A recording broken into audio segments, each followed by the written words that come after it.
ሰበር ዜና አየር ኃይሉ የኤርትራን ድንበር ሊደበድብ ነው። አብይ ትዕዛዝ መስጠታቸውም ታውቋል። ህወሓት ወልቃይትን ለመቆጣጠር ከ100 ሺህ በላይ ጦር ማዘጋጀቱ ተሰማ።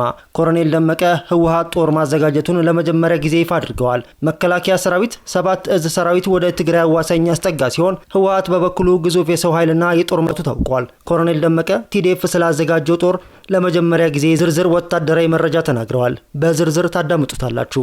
ለቀጣዩ ጦርነት አብይ ጦር መሳሪያ እየሸመቱ ነው። ጠቅላይ ሚኒስትር አብይ ጦር መሳሪያ በመሸጥ ወደምትታወቀው አዘርባጃን እያደረጉት ያለው ጉዞ እያነጋገረ ነው። ከዓመት በፊት ኤርትራ የአዘርባጃንን ጦር መሳሪያ የጫኑ መርከቦችን ካፈነች በኋላ የተደረገ የመጀመሪያ ጉዞ ነው። ይህ የአብይ ጉዞ ብዙ እያስባለ ሲሆን የጉብኝቱም ዓላማ ታውቋል። ትሰሙታላችሁ።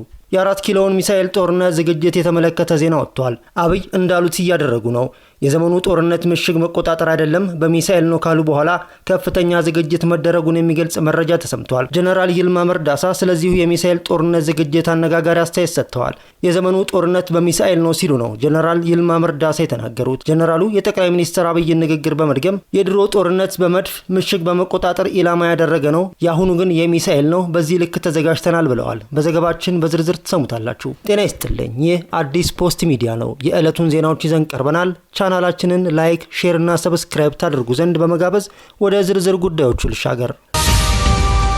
የ4 ኪሎን የሚሳኤል ጦርነት ዝግጅት የተመለከተ ዜና ወጥቷል። አብይ እንዳሉት እያደረጉ ነው። የዘመኑ ጦርነት ምሽግ መቆጣጠር አይደለም በሚሳኤል ነው ካሉ በኋላ ከፍተኛ ዝግጅት መደረጉን የሚገልጽ መረጃ ተሰምቷል። ጀነራል ይልማ መርዳሳ ስለዚሁ የሚሳኤል ጦርነት ዝግጅት አነጋጋሪ አስተያየት ሰጥተዋል። የዘመኑ ጦርነት በሚሳኤል ነው ሲሉ ነው ጀነራል ይልማ መርዳሳ የተናገሩት። ጀነራሉ የጠቅላይ ሚኒስትር አብይን ንግግር በመድገም የድሮ ጦርነት በመድፍ ምሽግ በመቆጣጠር ኢላማ ያደረገ ነው፣ የአሁኑ ግን የሚሳኤል ነው፣ በዚህ ልክ ተዘጋጅተናል ብለዋል። ከ5 ዓመት በኋላ በአፍሪካ ምርጥ 3 አየር ኃይሎች መካከል እንሆናለን ያሉበትን ንግግር ደግሞ ሌላው ነው። አየር ኃይሉ ዝግጁና በተጠንቀቅ ሆኛለሁ ብለዋል። እስራኤል፣ ራሽያ፣ አረብ ኤሚሬትስ እና ፈረንሳይ ሰራሽ ዘመናዊ ትጥቆችን እንደታጠቀ የሚነገርለት የኢትዮጵያ አየር ዘመኑን ለሚመጥን ውጊያ ተዘጋጅቻለሁ ብለዋል። ይህን ዝግጅት ለማን እንደሆነ በይፋ ባይገልጽም አየር ኃይሉ ግን ያለበትን ነባራዊ አቅም የሚገልጹ መረጃዎች እያሰራጨ ነው። ከሰሞኑ የአየር ኃይሉን አቅም በተመለከተ አስተያየት የሰጡት ጀነራል ይልማ መርዳሳ የዘመኑ ጦርነት የሚሳኤል ነው፣ ዝግጅታችንንም ዘመኑን የሚመጥን ነው ብለዋል። ጠቅላይ ሚኒስትር አብይ ከወራቶች በፊት የዘመኑ ጦርነት እንደ ድሮ ምሽግ ቆፍረህ መድፍ ታጥቀህ ታንክ እየጎተትክ የምትዋጋው አይደለም፣ አሁን ያለንበት 5ኛው ትውልድ የጦርነት ስልት ነው፣ ካሁን በኋላ የሚመጣው ውጊያ ወይ ሚሳኤል ወይ አየር ኃይል ነው ብለው ነበር። ሌተናል ጀነራል ይልማም ይህንኑ የጠቅላዩን ንግግር በማስታወስ እንዲህ ይላሉ። ዘመኑን የሚመጥን ዝግጅት ለማድረግ ስናስብ በመጀመሪያ ራዕያችንን ነው ጽፈን ያስቀመጥነው። ከዚያም ወደ ስራ ገባን።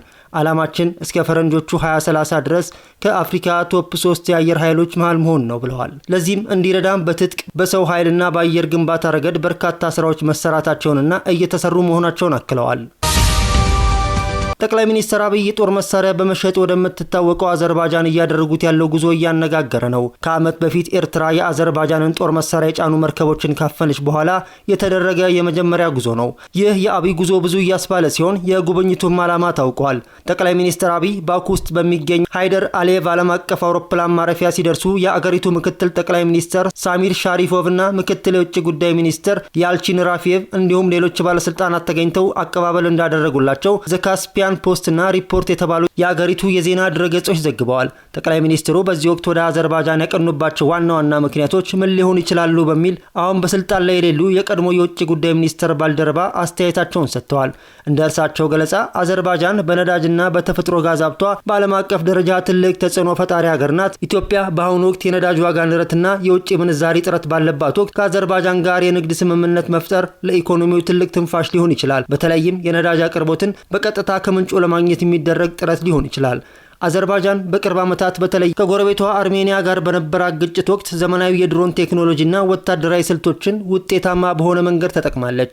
ኢትዮጵያም የሀገር ውስጥ የጸጥታ ሁኔታዎችን ለመቆጣጠርና የጦር ኃይሏን ለማዘመን ከአዘርባጃን የቴክኖሎጂ ሽግግር ወይም የወታደራዊ ቁሳቁስ ግዢ ስምምነቶችን ልትፈልግ ትችላለች ሲሉም አክለዋል። አዘርባጃን አውሮፓንና ኢሲያን የሚያገናኘው የንግድ መስመር ወሳኝ ማዕከል ናት። ኢትዮጵያ የባህር በር ፍላጎቷን እያሳደገች ባለበትና ዓለም አቀፍ የንግድ መስመሮችን ለማስፋት በሚ በሚደረግ ጥረት ከአዘርባይጃን ጋር ያለው ወዳጅነት አዲስ የንግድ አማራጮችን ለመቃኘት ሊረዳ ይችላል የሚሉት እኚሁ የቀድሞ የውጭ ጉዳይ ሚኒስትር ባልደረባ ኢትዮጵያ የብሪክስ አባል መሆኗ ይታወቃል። አዘርባይጃንም ከሩሲያና ከቱርክ ጋር ያላት ጠንካራ ትስስር ኢትዮጵያ በምስራቁ ዓለም ያላትን ዲፕሎማሲያዊ ተሰሚነት ለማጠናከር ተጨማሪ ግብዓት ይሆንላታል። ቱርክ ለሁለቱም ሀገራት የቅርብ ወዳጅ መሆኗ ጉዞውን በሶስትዮሽ ግንኙነት ደረጃም ትርጉም ሊኖረው ይችላል ሲሉ አስረድተዋል። ይህ ጉዞ ለኢትዮጵያ መንግስት ዲፕሎማሲያዊ አማራጭን ማስፋት እንደሆነ መረዳት ይቻላል የሚሉት ዲፕሎማቱ ኢትዮጵያ ከምዕራባውያን ጋር ያላት ግንኙነት በሰብአዊ መብትና በውስጥ ጉዳይ ግጭቶች ምክንያት ውጥረት ውስጥ በገባ ቁጥር እንደ አዘርባይጃን ያሉ ጥብቅ የውስጥ ቁጥጥር ያላቸውና በምዕራባውያን ጫና የማይበገሩ ሀገራት ወዳጅ ማድረግ ለጠቅላይ ሚኒስትሩ አስተዳደር ትልቅ ስልታዊ ብልጫ ይሰጣል። በአጭሩ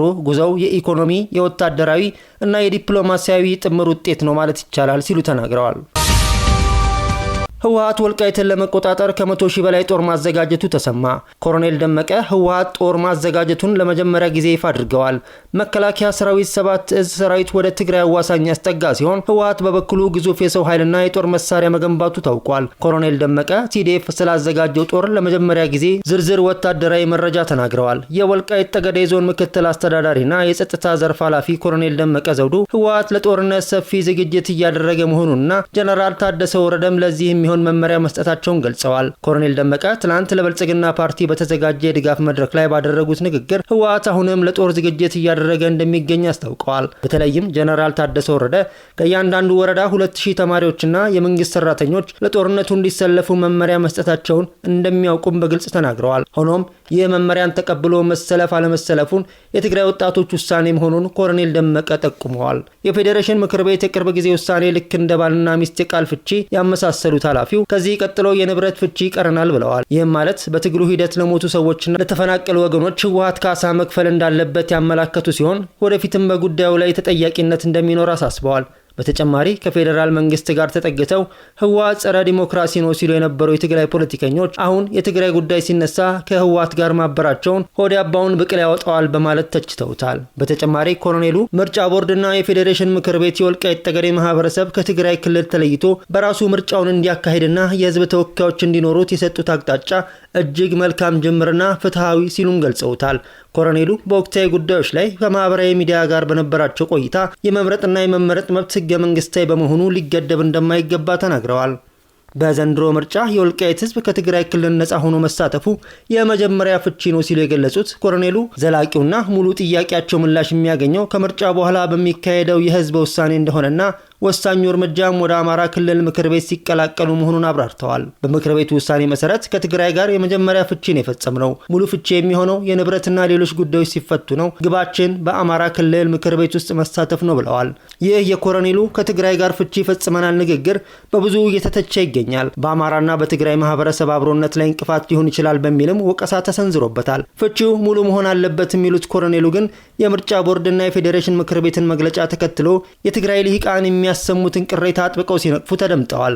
ህወሓት ራሱ ከህገ መንግስት ውጪ ምርጫ እያካሄደ ሌላው ህጋዊ መብቱን ሲጠይቅ ህግ ተጣሰ ማለቱ ግብዝነት ነው በማለትም አክለዋል። በተጨማሪም አካባቢውን ማን ያስተዳድረውና ምርጫው በማን ስር ይካሄድ በሚለው ጉዳይ ላይ የፕሪቶሪያው ስምምነት አካባቢውን አከራካሪ ወይም ኮንቴስትድ በማለት የፌዴራል መንግስት እንዲያስተዳድረው የህወሓት ተወካዮች በፊርማቸው ማረጋገጣቸውን አስታውሰዋል። የትግራይ ልሂቃን ስምምነቱን ሳይረዱ ወይም ሳያውቁ ህግ ተጣሰ ማለታቸው አግባብ እንዳልሆነ የገለጹት ኮሎኔሉ የፌዴራል ተቋማትን መቃወማቸውን አውግዘዋል።